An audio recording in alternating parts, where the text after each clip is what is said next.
दोस्तों, सीजीआई के तौर पर जस्टिस गवाई ने जब शपथ ली तो बहुत से लोगों ने इसमें तरह तरह की टिप्पणियां की।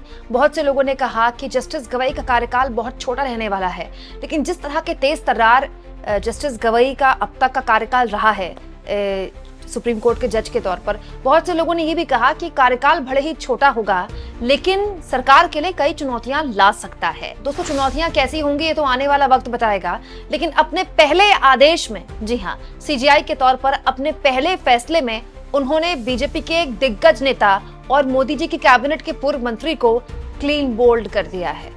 उनकी पूरी की पूरी राजनीति पर सवाल खड़े कर दिए हैं। दोस्तों, एक बहुत ही इंपॉर्टेंट फैसला सीजीआई के तौर पर जस्टिस गवाई ने आज लिया है, जिसमें महाराष्ट्र के बीजेपी के नेता हैं नारायण राणे, उनके ऊपर एक बहुत बड़ा फैसला ले लिया गया है। दोस्तों, कुछ साल पहले ये महाराष्ट्र के राजस्व मंत्री थे और राजस्व मंत्री रहते हुए उन्होंने एक फैसला लिया था। वो फैसला कोर्ट में गया, वो फैसले की सुनवाई इससे पहले भी कोर्ट में हो चुकी थी। दोस्तों, आज इस मामले में फैसले का दिन था और जो फैसला आया वो बीजेपी के नेता नारायण राणे के लिए बड़ी मुसीबत ले आया।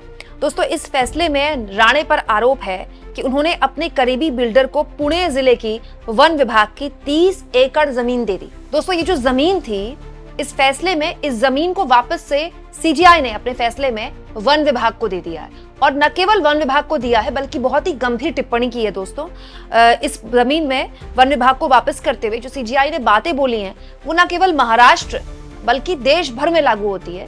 सीजीआई ने कहा दोस्तों कि ऐसे मामलों की जांच होनी चाहिए जहां नेता, अफसर और बिल्डर मिली भगत करते हैं। दोस्तों, याद कीजिए, मोदी जब 2019 का चुनाव जीते थे उसके बाद उनको केंद्र में मंत्री बनाया गया था। हालांकि इस बार उनको मंत्री नहीं बनाया गया है, वो सांसद हैं। रत्नागिरी सिंधुदुर्ग से लोकसभा के सांसद हैं बीजेपी के नारायण राणे। लेकिन ये जो मामला है, ये मामला उनका पुराना है, 1998 का मामला है, जो लगातार जिस पर सुनवाई चल रही थी। मतलब दोस्तों, इसको आप कोइंसिडेंट कह सकते हैं, संयोग कह सकते हैं, लेकिन सीजीआई के तौर पर जस्टिस गवाई का जो पहला फैसला आया वो फैसला बीजेपी के नेता के खिलाफ आया। न केवल बीजेपी के नेता के खिलाफ आया दोस्तों, बल्कि जस्टिस गवाई ने जो बात बोली बहुत गंभीर बात है। ये केवल महाराष्ट्र में नहीं हो रहा है, आप एनसीआर के इलाकों में देख लीजिए, देश के अलग अलग इलाकों में देख लीजिए। नेता, अधिकारी और बिल्डर, इनका जो नेक्सस है, बड़े स्तर पर ऐसी ऐसी जमीनें बिल्डरों को सौंप दी जाती हैं, वो भी औने पौने दामों पर।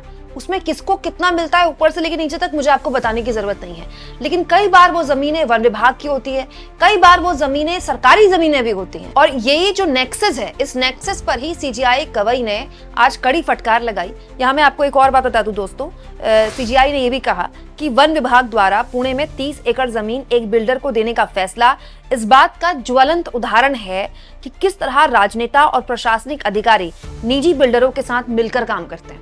दोस्तों, कोई भी इंसान जो एनसीआर में रह रहा है वो तो इसका जीता जागता प्रमाण होगा। हाल के करीब 15 सालों के अंदर, 15 मैक्सिमम बोल रही हूँ मैं आपको, इससे कम भी हो सकता है, नोएडा, ग्रेटर नोएडा, गाजियाबाद, गुरुग्राम या फिर गुरुग्राम के जो आसपास के इलाके हैं, वहां ये जो नेक्सस है इतनी गहराई तक है जिसमें सबको सबका पता है कि किसको कितना मिल रहा है। औने पौने दामों पर बड़े बड़े बिल्डरों को न केवल जमीनें दी गई बल्कि इसमें सीधा फायदा नेताओं को भी मिला और प्रशासनिक अधिकारियों को तो मिलना ही था।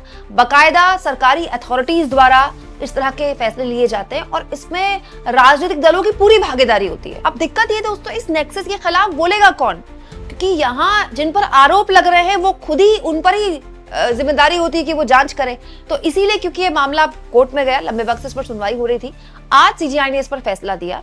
फैसले देने के बाद उन्होंने ये टिप्पणी भी की। हालांकि मैं आपको ये बता दूं दोस्तों कि ये मामला, जैसा कि मैंने आपको बताया, 1998 का है और उस वक्त मनोहर जोशी राज्य के मुख्यमंत्री थे और तब नारायण राणे राजस्व मंत्री थे और तब नारायण राणे बीजेपी में थे भी नहीं। लेकिन अब क्योंकि वो बीजेपी में है तो बीजेपी पर ही जाहिर तौर पर आरोप लगेंगे। महाराष्ट्र की राजनीति इस पूरे के पूरे मामले में गर्मा सकती है। महाराष्ट्र में लगातार जो भ्रष्ट नेताओं को अपनी पार्टी में लेने के आरोप बीजेपी पर लंबे वक्त से लगते रहे हैं। बकायदा जो वॉशिंग मशीन वाला पूरा एक प्रमोशन किया गया विपक्षी दलों द्वारा, ये महाराष्ट्र से ही शुरू हुआ। हालांकि वॉशिंग मशीन स्टेज में खड़ी करी आम आदमी पार्टी ने और बताया कि देखिए बीजेपी की कौन सी वॉशिंग मशीन है जिसमें सारे दाग धुलकर आ जाते हैं। लेकिन एक्चुअली में आपको याद होगा, महाराष्ट्र में मोदी जी ने भ्रष्टाचारियों पर सख्त एक्शन की बात कही थी और कहा था कि सब जेल की सलाखों में पीछे होंगे और उसके कुछ दिन बाद, हफ्ते 10 दिन के अंदर उसके बाद तमाम वो बड़े बड़े नेता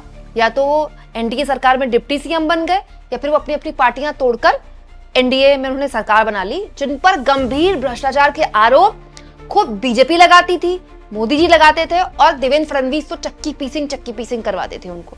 तो महाराष्ट्र में जो बीजेपी है वो पहले इस तरह के आरोप झेल रही है कि दूसरी पार्टियों के भ्रष्ट नेताओं को बीजेपी अपनी पार्टी में लेकर आई और नारायण राणे भी उन्हीं में से एक हैं। मामला पुराना भले ही हो सकता है, लेकिन क्योंकि फैसला अब आया और भ्रष्टाचार के मामले में आया, इसीलिए इस पर खूब राजनीति भी महाराष्ट्र में हो सकती है। हालांकि दोस्तों जस्टिस गवई का ये पहला फैसला भले ही है और इसका संयोग ही है, क्योंकि दोस्तों जजेस जो होते हैं वो इसलिए फैसला थोड़ी देते हैं कि कौन किस पार्टी का नेता है। लेकिन हाँ, ये महत्वपूर्ण है कि जस्टिस गवई के सामने बहुत से ऐसे मामले इन 6 महीनों में आने वाले हैं जिसमें जो सेंटर गवर्नमेंट होती है, केंद्र सरकार होती है, वो किसी ना किसी तरह से पक्ष होती है, या तो उस मामले के विरोध में होती है या इस मामले के समर्थन में होती है। तो ऐसे बहुत से मामले कोर्ट के समक्ष आते हैं।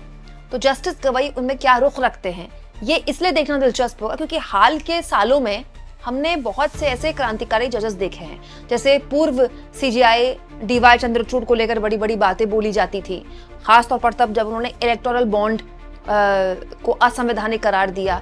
चंडीगढ़ में मेयर इलेक्शन की गड़बड़ी को लेकर उन्होंने अच्छी खासी फटकार लगाई थी उस वक्त उस पूरे के पूरे प्रशासन को। लेकिन बाद में डीवाई चंद्रचूड़ को लेकर तमाम तरह की बातें जो सोशल मीडिया में लोग बोलते थे वो धराशायी हो गई तब जब उनके घर में स्वयं मोदी जी गणेश जी की पूजा करने के लिए गए। इसके अलावा दोस्तों इससे पूर्व में जो सीजीआई थे संजीव खन्ना, उनका कार्यकाल भी बहुत छोटा था, लेकिन अपने छोटे कार्यकाल में संजीव खन्ना ने कई क्रांतिकारी फैसले दिए। उनमें से एक है वक्फ संशोधन कानून। वक्फ संशोधन कानून को केवल 2 सुनवाइयों में उसके जो विवादित मसले थे उस पर सुप्रीम कोर्ट ने अंतरिम रोक लगा दी और वो रोक अभी तक जारी है। ये बताता है दोस्तों कि सीजीआई के तौर पर संजीव खन्ना का कार्यकाल भले ही छोटा था, लेकिन बहुत महत्वपूर्ण कार्यकाल और महत्वपूर्ण भागीदारी उन्होंने न्यायालय को सौंपी। और अभी जस्टिस गवई ने तो अभी शपथ ग्रहण लिया है और शपथ ग्रहण के बाद ये उनका पहला फैसला था और अब उनके सामने भी वक्फ संशोधन कानून वाला मामला आने वाला है, उनकी बेंच के सामने ही आने वाला है। अब उनका क्या रुख रहता है और ये सब पर जाहिर तौर पर सबकी इसी पर निगाहें हैं, इसलिए भी क्योंकि जस्टिस गवई ने पदभार संभालने से पहले ही एक बहुत इंपॉर्टेंट बात बोल दी थी कि वो रिटायरमेंट के बाद कोई पद नहीं लेंगे और राजनीति में नहीं आएंगे। ये बहुत कम लोग बोलते हैं, लेकिन जस्टिस गवई ने पहले ही बोल दिया कि मैं कोई पद नहीं लूंगा, मुझे कुछ नहीं चाहिए।